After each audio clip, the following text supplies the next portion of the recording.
today. I'm feeling like Foxy Brown. I smell like shea butter. I am moisturized, so y'all already know it's gonna be a good video today. Today we're talking about the backside of making history. What do you do when you are called to be the Noah? To see what has never been seen and to do what has never been done on a word that something that has never happened will happen. Yep, let's get into it.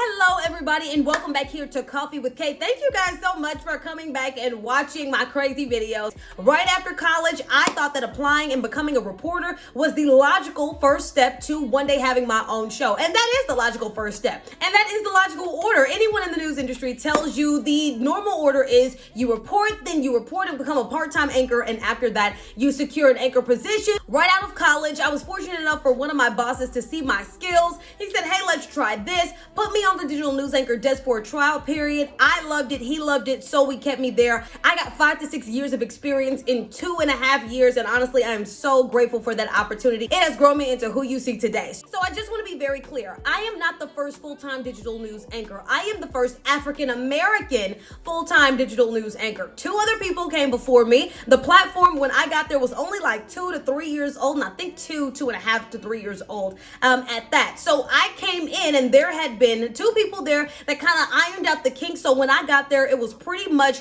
a system to it. It wasn't just like the Genesis idea. So I took it from there, and me and my co-host, we were able to take it just into another dimension, especially when COVID-19 happened. So with that being said, prior to me getting this position and staying in it until 2020, no one else had ever anchored people through a pandemic before. The heightened racial relations and the storming of the Capitol, that had never happened before. And no anchor was, able to say, oh yeah, I've done that. Here's a play-by-play book. There was just so many things that I had to anchor people through in 2020 and 2021 that there was no precedent for. And not to mention that when COVID happened, our newsroom split down the middle. Half worked from home and half worked in the newsroom so that we could still make sure that we social distance and things like that. Well, when my co-host worked from home, my shift was no longer 8 hours. My shift turned into 12 hours. And so for 12 hours a day consistently, I was on the news desk piloting people through the hardest times in history. And it came with a heavy price. It came with a heavy reward, but the price was also very heavy. So I just know the feeling of not having a precedent to go before you in certain aspects. And I want to make sure that I make this video for anybody who will be called to be the Noah of your industry or of your generation, or will, befriend people that are going to be doing this as well. It can definitely be heavy at times. And while I cannot specifically provide you an outline play-by-play, I wish I could, I am going to give you a few tips on how you can be successful being the Noah of your generation or of your industry, being a history maker. Let's get into it. The very first one is be open to opportunities. I would have never gotten that position had I not kept an open mind. So I'm one of those people that will try anything within reason. I will try anything within reason just because you never know until you try something. This includes my career as well. I would have never gotten that opportunity had I said, you know what, I don't know what is a digital news anchor. I don't know the day-to-day of it because I've never done it before, but you know what, I'm gonna give it my best shot. And what's the worst thing that could happen? They could tell me I suck and then I could go back to being a reporter. So with that being said, you do have to have a level of acceptance for failure and become friends with it and say, you know what, even if I don't do it or even if I'm not good at something, that is okay because at the end of the day, I tried it. And it's one thing that you can either rule like, hey, I'm pretty good at this, or you can rule out and be like, all right, that is not in my ministry. So with that being said, I would highly recommend you guys staying curious, always asking questions, always asking to go above and beyond, or if there's something or a particular place in your industry or in your company that you have interest in, tell somebody about it. Let people know that you're willing to try different things because other people aren't going to know all the skills that you have until you show them as well. So it can be a learning process for you and it can highlight your willingness to cooperate, your willingness to spearhead and be a team player and show lots of other great qualities about you. Number 2 is don't try to carry it alone. When I was anchoring people through COVID-19, reporting every rising case, when I was talking about George Floyd, talking about Ahmaud Arbery, talking about all of these big figures that really transformed civil rights in the era that we know it, it got very heavy. And I was doing all of this and thinking that I had to carry it all by myself when that just wasn't the case. I started going to therapy And he told me that even when it seems like you don't need to lean on other people, you do. We are creatures that are made to depend on each other. It is literally how life works, even down to the molecular level. So when you think about going through hard times, and maybe you're the friend that usually has all of the answers, when you don't have all of the answers, let people be there for you. So in other words, you need to make sure that you have an Aaron, a her, and you have God. Now, you may be wondering, who is Aaron and her, and what are their phone numbers so that I can call them? Let me go ahead and break it down for you. All right, in the Bible, Exodus 17, 8 through 16, it talks about Moses and how he led the children of Israel out of Egypt. Now, when he led them out of Egypt, of course, they had to walk to get to the promised land. During this time, they went through the desert, but they saw God come through in miraculous ways. Manna came from the sky, which is a little grain to feed them when they got hungry. They saw water come out of rocks, which is another sign of God's provision. However, after these two miracles, they came to a battle where they had to fight the Amalekites. Now, the Amalekites were like, okay, yep, you know what, we can take these people. So they go into battle. So Moses had to get a plan together, and he said, okay, I'm going to send some men down to fight, and then I'm going to fight in the spiritual realm, meaning I am going to go up on a mountaintop and I'm going to hold my hands up. This is a sign, me letting God into my situation, and whenever I hold my hands up, God is going to help us prevail over the Amalekites.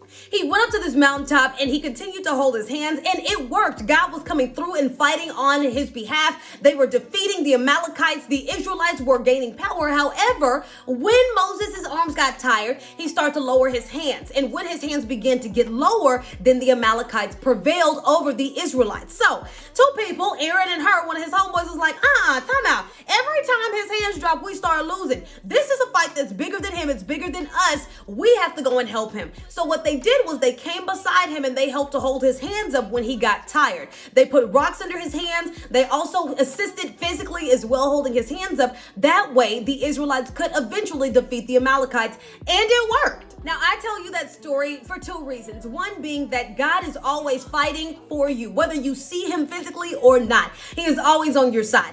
Two is that you need to have friends that are willing to help carry the weight of your calling with you. I know it can definitely be heavy. You don't even have to have a whole slew of friends. You just need two to hold your arms up when you get tired. If that's your mother and your father, great. If that's a friend and a cousin, perfect. If that's somebody else that you know, a trusted confidant, a coworker, that's fine. A therapist. But you need to make sure that you have people that you can go to and run to when times get hard, because they will. It's not even a matter of if, it's when. This bleeds beautifully into number 3, which is how you start your morning matters. So when I get up in the morning, my morning routine does not consist of taking a look at my phone. I don't even look at my phone early in the morning, or let me rephrase that. I look at my phone, but I don't look at text messages. So everyone knows if I have a business call, it's gonna have to be after I have my meditation time with God. I don't take text messages. I don't get on social media, because I want my first interaction to be with God so that he can guide me throughout the day. So even for you, whether you're spiritual or not, taking quiet time in the morning, and it doesn't have to be long, 5-10 minutes is what sometimes I started out with. It's in the morning where you just kind of sit, gather yourself, and you're not bombarded by your emails and bombarded by the demands of you. Because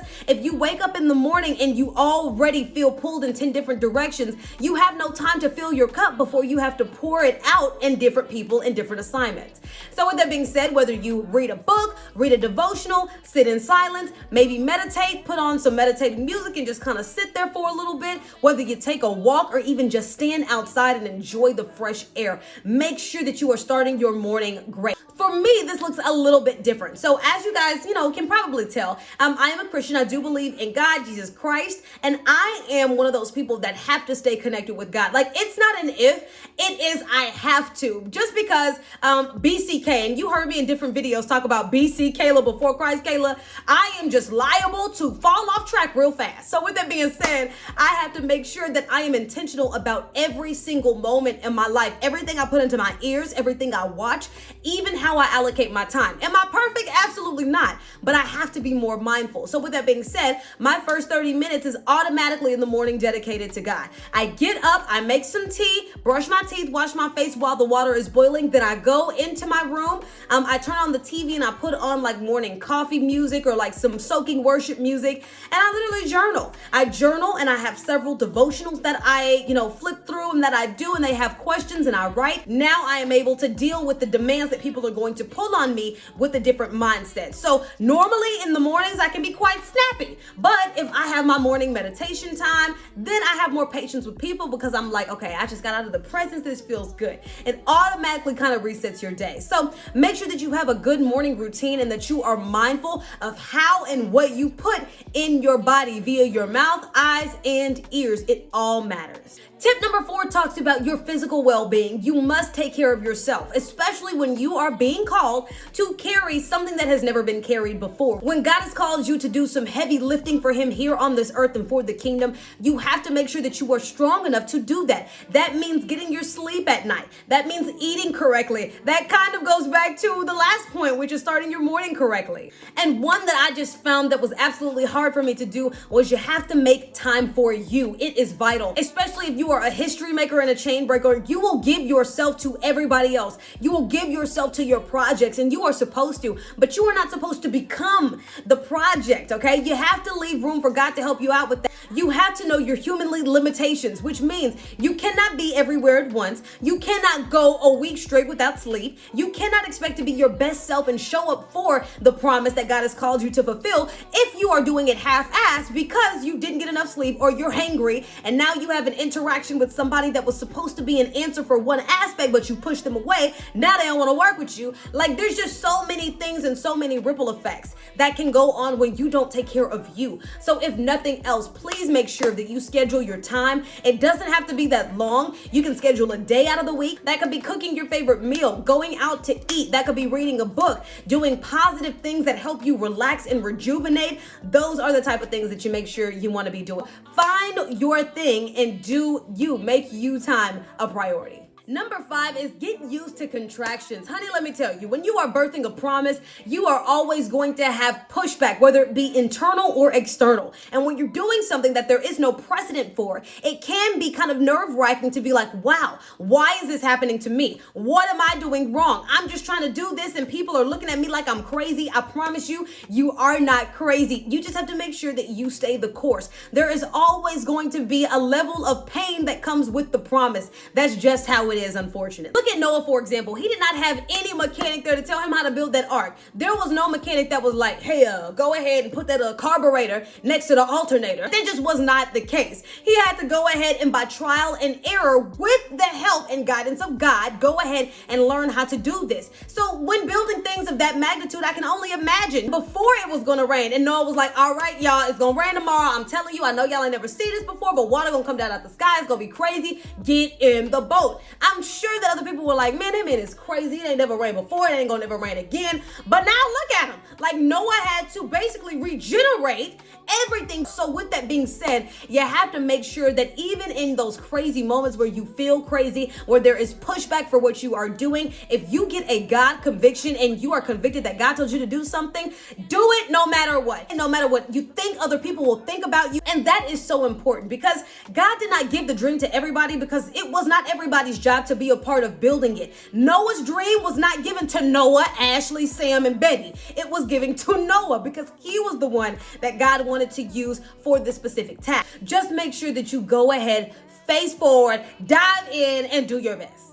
And the last one is to just enjoy it, guys. I'm telling you, there were so many moments during my time when I was serving that I was just like, wow, this is one of the most incredible experiences ever. Community members and interactions with them that I probably would have never gotten. The things that I was able to accomplish, healing people from literally my platform. It was amazing being able to do different segments that probably would not have gotten done had I not been in that seat. Giving a different perspective and being able to watch the fruits of that grow. It was just phenomenal. Make sure that you are clapping for yourself along the way. Even the littlest achievement, I had to get good at this because I was not good at clapping for myself.